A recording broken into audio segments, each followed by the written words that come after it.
그리스도인들이라면 우리가 창조된 목적이 하나님을 영화롭게 하는 것, 하나님을 예배하는 것임을 잘 알고 있을 것입니다.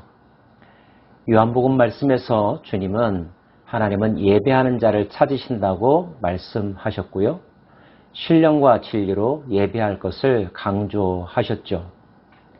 예배는 이렇게 모든 피조물의 가장 기본적인 의무요, 하나님의 자녀된 백성들의 특권이라고 말할 수 있습니다. 나아가서 사도 바울은 하나님의 자비하심으로 권면한다고 말하면서 너희의 몸을 하나님이 기뻐하시는 거룩한 산제물로 드리라고 가르쳐주고 있습니다. 이것이 마땅한 것이라고, 이것이 너희가 드릴 영적 예배라고 가르쳐주고 있죠. 예배, 참으로 중요하고 고귀한 단어입니다. 그런데 예배에는 의식으로서 드리는 예배가 있는가 하면 삶으로 드리는 예배가 있습니다. 무엇이 더 중요할까요? 둘 다 중요합니다. 균형이 있어야 되고요.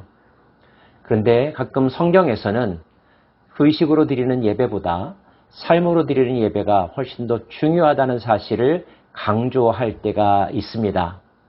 잠언에도 그와 같은 말씀이 나오는데요. 사람의 행위가 자기 보기에는 모두 정직하여도 여호와는 마음을 감찰하시느니라. 공의와 정의를 행하는 것은 제사 드리는 것보다 여호와께서 기쁘게 여기시느니라.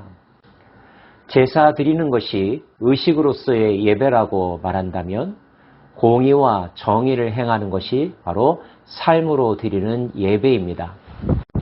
이미 우리는 하나님께서 공의와 정의를 얼마나 중요하게 여기시는지 구약의 선지자들을 통하여서 수없이 강조된 덕목이라는 것을 살펴본 바가 있습니다. 정해진 시간, 정해진 장소에서 거룩하고 흠없이 구별된 제물을 드림으로 하나님을 기억하고 하나님께 감사하는 것 더할 나위 없이 중요한 것이지만 그 시간과 장소뿐만이 아니라 삶의 모든 영역에서 하나님을 기쁘시게 하는 것, 이것이 또 하나의 중요한 예배라는 거죠.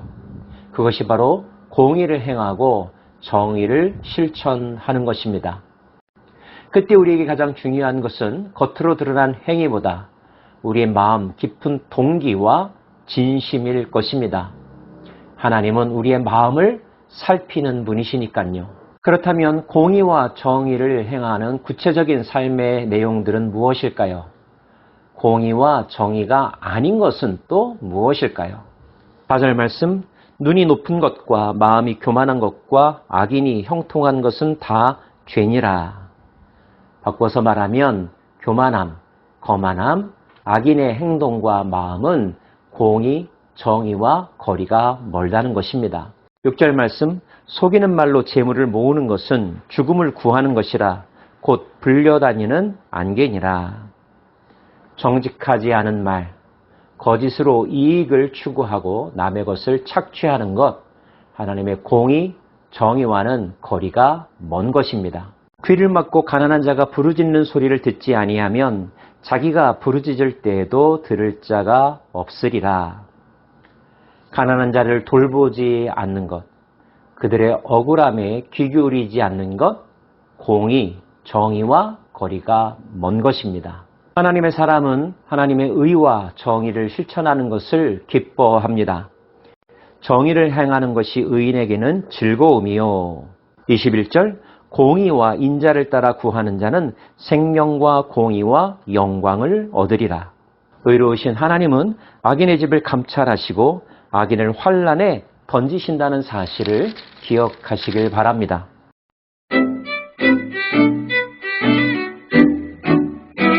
우리가 하나님의 눈을 속일 수 있을까요? 하나님과 맞서 싸워 그분을 이길 수 있을까요? 그럴 수 없습니다. 지혜로도 못하고 명철로도 못하고 모략으로도 여호와를 당하지 못하느니라. 싸울 날을 위하여 마병을 얘기하거니와 이김은 여호와께 있느니라. 하나님은 지혜의 근본이시며 모든 것을 아는 분이시니 사람의 마음속 깊은 곳까지 살피시는 분이 여호와 하나님이십니다. 모든 일의 최종적인 결과의 결정권을 가지신 분도 하나님이십니다. 그러므로 하나님의 능력을 우리의 뜻과 계획에 맞추려고 하지 말고 우리의 소원과 계획과 수고를 하나님의 뜻에 맞추고 그분이 기뻐하시는 것을 행하는 것이 참으로 지혜로운 자의 삶이라는 것.